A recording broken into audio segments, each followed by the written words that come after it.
ಜೀವಿಗಳಲ್ಲಿ ಉಸಿರಾಟ. ಅಭ್ಯಾಸಗಳು. ಪ್ರಶ್ನೆ 1. ಓಟವನ್ನು ಮುಗಿಸಿದ ಕ್ರೀಡಾಳುಗಳ ಶ್ವಾಸಕ್ರಿಯೆಯು ಸಾಮಾನ್ಯ ಶ್ವಾಸಕ್ರಿಯೆಗಿಂತ ವೇಗವಾಗಿ ಮತ್ತು ದೀರ್ಘವಾಗಿ ಇರುತ್ತದೆ ಏಕೆ? ಓಟದ ಸಮಯದಲ್ಲಿ ಕ್ರೀಡಾಪಟುಗಳಿಗೆ ಹೆಚ್ಚಿನ ಶಕ್ತಿಯ ಅಗತ್ಯವಿದೆ. ಆದರೆ ಶಕ್ತಿಯ ಬಿಡುಗಡೆಗೆ ಬೇಕಾದ ಆಕ್ಸಿಜನ್ನ ಪೂರೈಕೆ ಮಿತವಾಗಿರುತ್ತದೆ. ಆಗ ಶಕ್ತಿಯ ಬಿಡುಗಡೆಯನ್ನು ಪೂರೈಸಲು ಸ್ನಾಯುಕೋಶಗಳಲ್ಲಿ ಆಕ್ಸಿಜನ್ ರಹಿತ ಉಸಿರಾಟ ನಡೆಯುತ್ತದೆ. ಪ್ರಶ್ನೆ 2. ಆಕ್ಸಿಜನ್ ಸಹಿತ ಮತ್ತು ಆಕ್ಸಿಜನ್ ರಹಿತ ಉಸಿರಾಟಗಳ ನಡುವಣ ಸಾಮ್ಯತೆಗಳು ಮತ್ತು ವ್ಯತ್ಯಾಸಗಳನ್ನು ಪಟ್ಟಿ ಮಾಡಿ. ಸಾಮ್ಯತೆ. ಆಕ್ಸಿಜನ್ ರಹಿತ ಮತ್ತು ಆಕ್ಸಿಜನ್ ಸಹಿತ ಎರಡೂ ಉಸಿರಾಟಗಳಲ್ಲಿ ಶಕ್ತಿಯನ್ನು ಬಿಡುಗಡೆ ಮಾಡಲು ಆಹಾರವನ್ನು ವಿಭಜಿಸಲಾಗುತ್ತದೆ. ವ್ಯತ್ಯಾಸಗಳು. ಆಕ್ಸಿಜನ್ ಸಹಿತ ಉಸಿರಾಟ ಮತ್ತು ಆಕ್ಸಿಜನ್ ರಹಿತ ಉಸಿರಾಟ. ಇದು ಆಕ್ಸಿಜನ್ ಉಪಸ್ಥಿತಿಯಲ್ಲಿ ಆಹಾರವನ್ನು ವಿಭಜಿಸುವ ಪ್ರಕ್ರಿಯೆಯಾಗಿದೆ. ಇದು ಆಕ್ಸಿಜನ್ ಅನುಪಸ್ಥಿತಿಯಲ್ಲಿ ಆಹಾರವನ್ನು ವಿಭಜಿಸುವ ಪ್ರಕ್ರಿಯೆಯಾಗಿದೆ. ಇದರ ಅಂತಿಮ ಉತ್ಪನ್ನಗಳು ಕಾರ್ಬನ್ ಡೈಆಕ್ಸೈಡ್ ಮತ್ತು ನೀರು. ಇದರ ಅಂತಿಮ ಉತ್ಪನ್ನಗಳು ಲ್ಯಾಕ್ಟಿಕ್ ಆಮ್ಲ ಮತ್ತು ಕಾರ್ಬನ್ ಡೈಆಕ್ಸೈಡ್ ಮತ್ತು ಆಲ್ಕೋಹಾಲ್. ಶಕ್ತಿಯನ್ನು ಬಿಡುಗಡೆ ಮಾಡಲು ಹೆಚ್ಚು ಸಮಯ ತೆಗೆದುಕೊಳ್ಳುತ್ತದೆ. ಆಕ್ಸಿಜನ್ ಸಹಿತ ಉಸಿರಾಟಕ್ಕೆ ಹೋಲಿಸಿದರೆ ಇದರ ವೇಗ ಹೆಚ್ಚು. ಇದು ಹೆಚ್ಚು ಸಸ್ಯ ಮತ್ತು ಪ್ರಾಣಿಗಳಲ್ಲಿ ಕಂಡುಬರುತ್ತದೆ. ಇದು ಹೆಚ್ಚು ಬ್ಯಾಕ್ಟೀರಿಯಾಗಳಲ್ಲಿ ಕಂಡುಬರುತ್ತದೆ. ನೆಕ್ಸ್ಟ್ 1. ಹೆಚ್ಚು ಧೂಳು ತುಂಬಿದ ಗಾಳಿಯನ್ನು ಒಳತೆಗೆದುಕೊಂಡಾಗ ನಾವು ಸಾಮಾನ್ಯವಾಗಿ ಸೀನುತ್ತೇವೆ ಏಕೆ? ಹೆಚ್ಚು ಧೂಳು ತುಂಬಿದ ಗಾಳಿಯನ್ನು ಒಳತೆಗೆದುಕೊಂಡಾಗ ನಾವು ಸಾಮಾನ್ಯವಾಗಿ ಸೀನುತ್ತೇವೆ ಏಕೆಂದರೆ ಧೂಳಿನ ಕಣಗಳು ಮೂಗಿನ ನಾಸಿಕರಂಧ್ರದ ಮಾರ್ಗದಲ್ಲಿ ಕಿರಿಕಿರಿಯನ್ನು ಉಂಟುಮಾಡುತ್ತವೆ. ಆದ್ದರಿಂದ ನಾವು ಅವುಗಳನ್ನು ಹೊರಹಾಕಲು ಸೀನುತ್ತೇವೆ. ನೆಕ್ಸ್ಟ್ 1. ಸರಿ ಉತ್ತರವನ್ನು ಗುರುತು ಮಾಡಿ. ಜಿರಳೆಯ ದೇಹದಲ್ಲಿ ಗಾಳಿಯು ಒಳಪ್ರವೇಶಿಸುವ ಭಾಗ ಸ್ಪೈರಕಲ್ಗಳು. ತೀವ್ರ ವ್ಯಾಯಾಮದ ಸಮಯದಲ್ಲಿ ಇದರ ಸಂಗ್ರಹದಿಂದ ಕಾಲುಗಳಲ್ಲಿ ಸೆಳೆತ ಕಂಡುಬರುವುದು ಲ್ಯಾಕ್ಟಿಕ್ ಆಮ್ಲ. ವಿಶ್ರಾಂತಿ ಸ್ಥಿತಿಯಲ್ಲಿರುವ ವಯಸ್ಕ ವ್ಯಕ್ತಿಯಲ್ಲಿ ಪ್ರತಿ ನಿಮಿಷಕ್ಕೆ ಶ್ವಾಸಕ್ರಿಯೆಯ ದರದ ಸಾಮಾನ್ಯ ವ್ಯಾಪ್ತಿ 15 ರಿಂದ 18. ನಿಶ್ವಾಸದ ಸಮಯದಲ್ಲಿ ಪಕ್ಕೆಲುಬುಗಳು ಕೆಳಕ್ಕೆ ಚಲಿಸುತ್ತವೆ. ಪ್ರಶ್ನೆ 4. 3 ಪ್ರನಾಳಗಳನ್ನು ತೆಗೆದುಕೊಳ್ಳಿ. ಪ್ರತಿಯೊಂದನ್ನು ಮುಕ್ಕಾಲರಷ್ಟು ನೀರಿನಿಂದ ತುಂಬಿಸಿ. ಅವುಗಳನ್ನು ಎ, ಬಿ, ಸಿ ಎಂದು ಗುರುತು ಮಾಡಿ.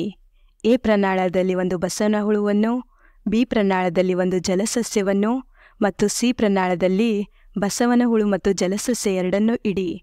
ಯಾವ ಪ್ರನಾಳದಲ್ಲಿ ಕಾರ್ಬನ್ ಡೈಆಕ್ಸೈಡ್ನ ಸಾರತೆ ಹೆಚ್ಚಾಗಿರುತ್ತದೆ? ಉತ್ತರ: ಎ ಪ್ರನಾಳದಲ್ಲಿ ಕಾರ್ಬನ್ ಡೈಆಕ್ಸೈಡ್ನ ಸಾರತೆ ಹೆಚ್ಚಾಗಿರುತ್ತದೆ. ಏಕೆಂದರೆ ಬಸವನ ಹುಳು ಆಕ್ಸಿಜನ್ನನ್ನು ಒಳತೆಗೆದುಕೊಂಡು ಕಾರ್ಬನ್ ಡೈಆಕ್ಸೈಡನ್ನು ಹೊರಕ್ಕೆ ಹಾಕುತ್ತದೆ. ಆದ್ದರಿಂದ ಎ ಪ್ರನಾಳದಲ್ಲಿ ಕಾರ್ಬನ್ ಡೈಆಕ್ಸೈಡ್ನ ಪ್ರಮಾಣ ಹೆಚ್ಚಾಗಿರುತ್ತದೆ. ಪ್ರಶ್ನೆ 6. ಕಾಲಮ್ 1ರಲ್ಲಿ ಕೊಟ್ಟಿರುವ ಅಂಶಗಳನ್ನು ಕಾಲಮ್ 2ರಲ್ಲಿರುವ ಸೂಕ್ತ ಅಂಶಗಳೊಂದಿಗೆ ಹೊಂದಿಸಿ. ಈಸ್ಟ್ ಆಲ್ಕೋಹಾಲ್, ವಪೆ ಎದೆಯ ಹೃತ್ಕುಕ್ಷಿ, ಚರ್ಮ ಎರೆಹುಳು, ಎಲೆಗಳು ಪತ್ರರಂಧ್ರ, ಮೀನು ಆಲ್ಕೋಹಾಲ್, ಕಪ್ಪೆ ಶ್ವಾಸಕೋಶಗಳು ಮತ್ತು ಚರ್ಮ. ಹೇಳಿಕೆ ಸರಿ ಇದ್ದರೆ ಸರಿ ಎಂದು, ತಪ್ಪಿದ್ದರೆ ತಪ್ಪು ಎಂದು ಗುರುತಿಸಿ. ತೀವ್ರ ವ್ಯಾಯಾಮದ ಸಂದರ್ಭದಲ್ಲಿ ವ್ಯಕ್ತಿಯ ಶ್ವಾಸಕ್ರಿಯೆಯ ದರ ಕಡಿಮೆಯಾಗಿರುತ್ತದೆ. ತಪ್ಪು. ಸಸ್ಯಗಳು ದ್ಯುತಿಸಂಶ್ಲೇಷಣೆಯನ್ನು ಹಗಲಿನಲ್ಲಿ ಮಾತ್ರ ಮತ್ತು ಉಸಿರಾಟವನ್ನು ರಾತ್ರಿಯಲ್ಲಿ ಮಾತ್ರ ನಡೆಸುತ್ತವೆ. ತಪ್ಪು. ಕಪ್ಪೆಗಳು ತಮ್ಮ ಚರ್ಮ ಹಾಗೂ ಶ್ವಾಸಕೋಶಗಳ ಮೂಲಕ ಶ್ವಾಸಕ್ರಿಯೆ ನಡೆಸುತ್ತವೆ. ಸರಿ. ಮೀನುಗಳಲ್ಲಿ ಉಸಿರಾಟಕ್ಕಾಗಿ ಶ್ವಾಸಕೋಶಗಳಿವೆ. ತಪ್ಪು. ಉಚ್ಛ್ವಾಸದಲ್ಲಿ ಎದೆಯ ಕುಹರದ ಗಾತ್ರ ಹೆಚ್ಚಾಗುತ್ತದೆ. ಸರಿ. ನೆಕ್ಸ್ಟ್ 1.